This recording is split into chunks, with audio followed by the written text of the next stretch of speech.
cara ganti pisau, nah, kita sesuaikan dulu ringnya ini dengan lubang pisau, harus sama. Nah, misalnya ukurannya sama, baru yang ringnya kita masukin ke sini. Nih, masukin. Terus yang pisaunya kita masukin ke sini, bagian tengahnya ya.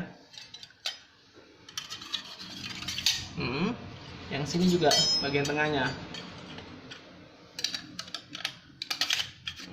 Nah, terbalik juga nggak apa-apa, yang penting dia pas tengah gitu ya, tengah biar lebih. Sudah itu masukkan ini ke atas. Oke, itu sudah ke atas, naikkan ini ke sini. Sesuaikan dengan giginya masih. Nah, ada gigi di situ, ada gigi sini sama gigi sini. Sudah? Kalau sudah, tinggal jepit ini. Jepit sini. Oke, sip.